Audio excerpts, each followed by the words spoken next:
பத்திரிகை நண்பர்களுக்கு எங்களுடைய வணக்கம்.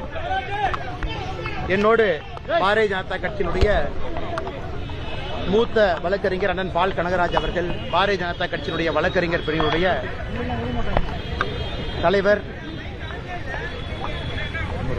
குமரகுரு அண்ணன் அவர்கள், பாரதிய ஜனதா கட்சி வழக்கறிஞர் பிரிவினுடைய எல்லா வழக்கறிஞர்கள், பாரதிய ஜனதா கட்சியினுடைய தலைவர்கள் எல்லோரும் இன்று சைதாப்பேட்டை நீதிமன்றத்தில் முன்னாள் அமைச்சர் திரு TR பாலு அவர்கள் என் மீது தொடரப்பட்ட இந்த அவதூறு வழக்கில் இன்று நேரடியாக நான் இந்த சம்பந்தப்பட்ட வழக்கில் கடந்த ஒரு 3 மணி நேரமாக திரு TR பாலு அவர்களே நேரடியாக குறுக்கு விசாரணை செய்வதற்கு ஒரு வாய்ப்பு கிடைத்தது. அதற்கு உறுதுணையாக இருந்த நம்முடைய எல்லா வழக்கறிஞர் பெருமக்களுக்கு முதல் என்னுடைய நன்றிகளை தெரிவித்துக் கொள்கின்றேன். அதேபோல நான் திராவிட முன்னேற்ற கழகத்தினுடைய அமைப்பு செயலாளர் திரு RS பாரதி அவர்கள் மீது தொடுத்திருந்த அவதூறு வழக்கு என்று RS பாரதி அவர்கள் வராத காரணத்தினால அடுத்த ஒரு தேதிக்கு மாற்றப்பட்டிருக்கிறது. எப்பொழுதும் சொல்வதைத்தான் இன்றும் சொல்லுகின்றேன். இந்தியாவில் குறைந்தபட்சமான வழக்கில் மட்டும்தான் அந்த வழக்கு சம்பந்தப்பட்டவங்க வழக்கை எடுத்து நேரடியாக வாதிடுவார்கள்.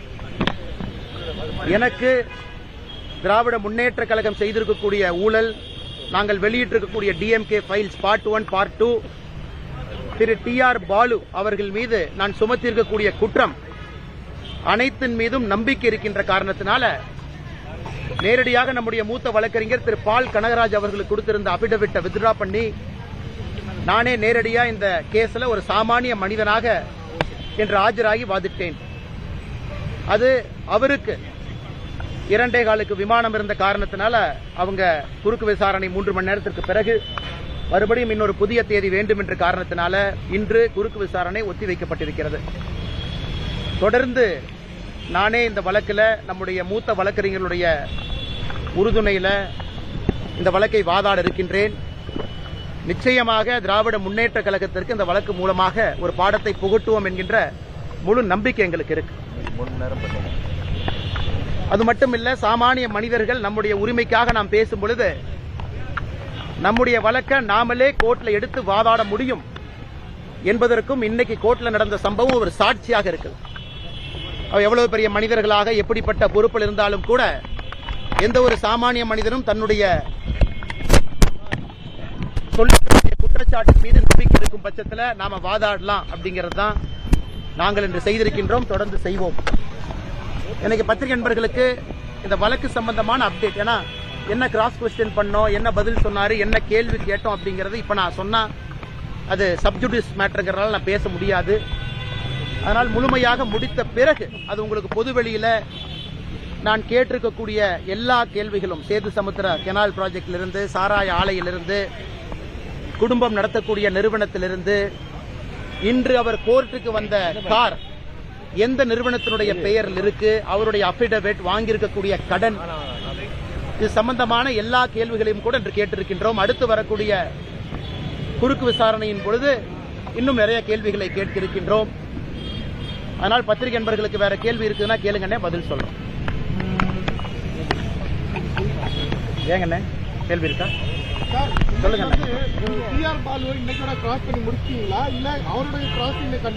அவருடைய கிராஸ் எக்ஸாமினேஷன் கண்டினியூ ஆகுதுங்க ஐயா. 2 காலுக்கு விமானம் இருப்பதாக அவருடைய வழக்கறிஞர் அவர்கள் நீதிமன்றத்தில் சொன்னாங்க. அவங்க கேட்டுக்கொண்டதன்படி ஒரு புதிய தேதி கேட்டிருக்கிறாங்க. அந்த புதிய தேதியில மறுபடியும் அந்த கிராஸ் எக்ஸாமினேஷன் குறுக்கு விசாரணை கண்டினியூ ஆகும் ஐயா. அவருக்கு மார்ச் முழுவதுமே பாராளுமன்றம் இருக்கின்ற காரணத்தினால அவர்கள் நீதியரசரின் முன்பு பாராளுமன்றம் முடிந்த தேதியை கேட்டிருக்கிறாங்க. ஏப்ரல் முதல் வாரத்தில் ஏப்ரல் 7ஆம் தேதி அந்த தேதி கொடுத்திருக்கிறாங்க. ஏப்ரல் 7ஆம் தேதி அண்ணா. RS பாரதி அவர்கள் அவருடைய தேதி எப்பனா மார்ச் 10ஆம் தேதி அவருடைய வழக்கு அன்னைக்கு நடக்குங்க. ஆமாங்க அண்ணா. கேள்வி அண்ணா கொஞ்சம் சத்தமா கேளுங்கண்ணே. பேசும்போது அவர் கிராஸ் பண்ண இடத்துல நீங்க வந்து அவர் மேல ஒரு அவதூறு வழக்கு போட போறதா இமீடியட்டா அவர் சொன்னீங்க. அது என்ன காரணம்? அண்ணா, நாம கிராஸ் குவெஸ்டின் அவருடைய, அதாவது இந்த வழக்கை பொறுத்தவரை நான் அவர் மீது சொல்லியிருக்கக்கூடிய டிஎம்கே ஃபைல்ஸ் குற்றச்சாட்டுக்கு அவர் அவதூறு வழக்கு போட்டிருக்கிறார். ஆனா நான் கேட்ட கேள்விக்கு அண்ணன் பதில் சொல்லாம என் மீது ஒரு புதிய அவதூறு அங்க ஆரம்பிச்சார். அதாவது நான் என்னுடைய மனைவியின் பேர்ல சொத்து வாங்கியிருக்கிறேன் அப்படின்னு சொன்னாரு. நான் கேட்டேன், என் மனைவி என்ன படிச்சிருக்காங்கன்னு தெரியுமான்னு கேட்டேன், தெரியாதுனாரு. என் மனைவி என்ன சம்பாதிக்கிறாங்களான்னு கேட்டேன், தெரியாதுனாரு. என் மனைவி மல்டிநேஷனல் கம்பெனியில வேலை பார்க்கறாங்களான்னு தெரியுமான்னு கேட்டேன், தெரியாதுனாரு. நாங்கள் வாங்கியிருக்கக்கூடிய சொத்து முழுவதும் வருமான வரித்துறை கட்டி வாங்கப்பட்ட சொத்துன்னு கேட்டேன், தெரியாதுனாரு. பைனான்ஸ்ல கடன் வாங்கி சொத்துக்கு வாங்கியிருக்கோம், டாக்குமெண்ட்டை பாத்தீங்களான்னு கேட்டேன், தெரியாதுனாரு. என்னுடைய மனைவி நான் வாங்கிய கடன் எல்லாம் சேர்ந்து அந்த சொத்தை வாங்கியிருக்கிறோம், தெரியுமான்னு கேட்டேன், தெரியாதுனாரு. எதையுமே தெரியாம நான் ஏதோ ஊழல் செய்து, எந்த ஒரு பொது வாழ்க்கையிலும் இல்லாத நான் ஊழல் செய்து ஒரு சொத்தை வாங்குறேன்னு சொன்னாரு. அதற்காக கிராஸ் எக்ஸாமினேஷன் நடக்கும் பொழுதே அதை நீதியரசரிடம் பதிவு செய்துவிட்டு நாளை அவர் மீது மற்றும் ஒரு புதிய அவதூறு வழக்கை நாங்கள் தொடுக்க இருக்கின்றோம். எங்களுடைய வழக்கறிஞர்கள் அண்ணன் குமரகுரு அவர்கள் வழக்கறிஞருடைய தலைவராக இருக்கிறாங்க, அவர் அனுமதி வாங்கி. அதனால இந்த கேஸை பொறுத்த வரைக்கும் நாங்கள் விடப்போகுது கிடையாது.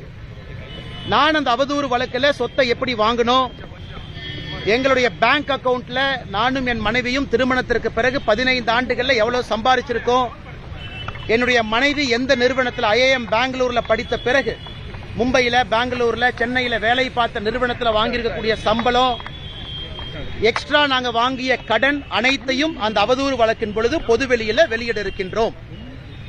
அதே போல இன்னொன்னு சொன்னாரு, நான் சென்னையிலே தங்கியிருக்கின்ற காரணத்தினால நண்பர்கள் வந்து இந்த டிஎம்கே ஃபைல்ஸ்ல சொல்லியிருந்தேன் வீட்டு வாடகை கொடுக்கறாங்க அப்படின்னு. அதையும் ஒரு அவதூறாக சொன்னார். அதுக்கு நான் பதில் சொன்னேன். நான் சென்னையில் இருப்பது பாரதிய ஜனதா கட்சியினுடைய மாநில தலைவர் என்கின்ற பொறுப்பினால் மட்டும்தான் இருந்தேன். எனக்கு சென்னையில் பிசினஸ் எதுவும் கிடையாது. கட்சி பொறுப்புக்காக கோயம்புத்தூர், கரூர்ல இருந்து சென்னைக்கு வந்தேன். அப்ப கட்சிக்கும் நம்முடைய வீட்டுக்கும் இருக்கக்கூடிய தொடர்பு, கட்சிக்கு என்னுடைய நண்பர்கள் யாரெல்லாம் எனக்கு சார்பாக கட்சிக்கு பணம் கொடுத்திருக்கிறாங்க, அந்த பணத்தை கட்சி எப்படி எனக்கு பேங்க் அக்கவுண்ட்ல செலவு பண்ணிருக்காங்க, எல்லாத்தையும் அந்த அவதூறு வழக்கில் கொண்டு வர போறோம். நான் ஜெனரலா யாராச்சும் பேசினா அவதூறு வழக்கெல்லாம் நான் போடவே மாட்டேன்.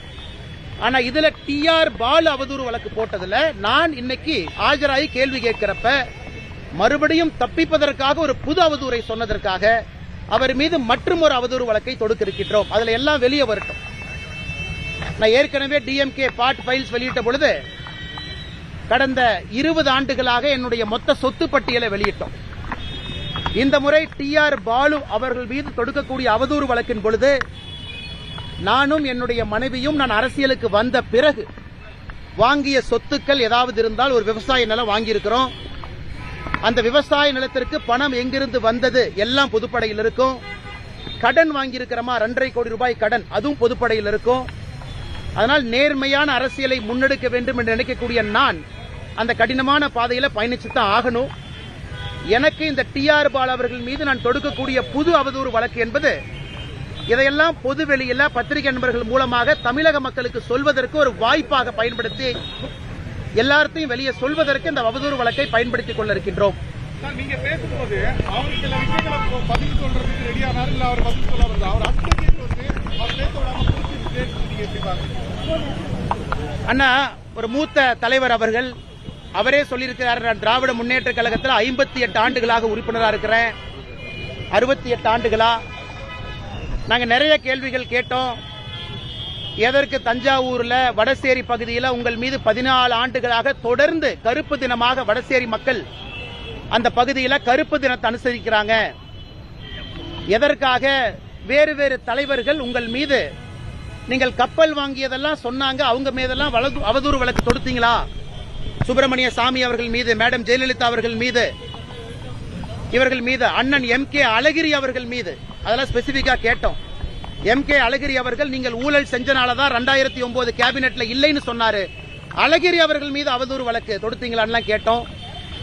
இதுவரை டிஆர் பாலு அவர்கள் சம்பந்தப்பட்ட பொது வாழ்க்கையில எல்லா கேள்விகளையுமே கேட்டுக்கொண்டிருக்கின்றோம். இன்று அவர் வந்த கார் கூட தெரியாது. ஏதாச்சும் கார் இருந்தா ஏறி உட்கார்ந்துட்டு வருவன் தான் சொன்னாரு. அதையும் ஆழமாக கேட்டிருக்கின்றோம். காரணம், தமிழக மக்களுக்கு இதன் மூலமாக பல விஷயங்களை தெளிவுபடுத்துவதற்கு ஒரு வாய்ப்பாக பார்க்கின்றோம். நீதியின் மீது முழு நம்பிக்கை இருக்கிறது, நீதி வெல்லும் என்கின்ற முழு நம்பிக்கையும் இருக்கு. அதனால அடுத்த கிராஸ் எக்ஸாமினேஷன் அதை கண்டினியூ பண்ண போறோம்.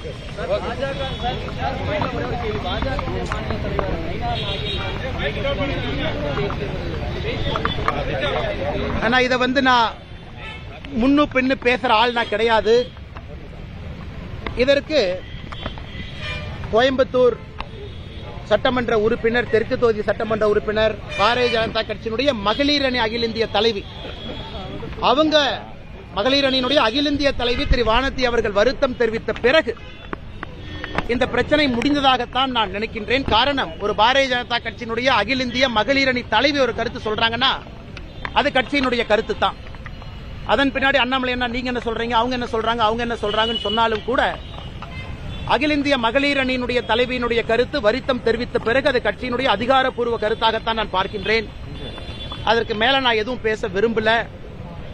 அதே நேரத்தில் சகோதரர் விஜய் அவர்கள் மாற்று அரசியல் கட்சியில் இருக்கக்கூடிய நண்பர்கள் பொது வாழ்க்கைக்கு வந்திருக்கிறாங்க. எல்லோருக்குமே ஒரு திக் ஸ்கின் தேவைப்படுகிறது. இன்னைக்கு கூட என் மனைவியை பத்தி கிராஸ் எக்ஸாமினேஷன் பேசுறப்பவே சொன்னாங்க.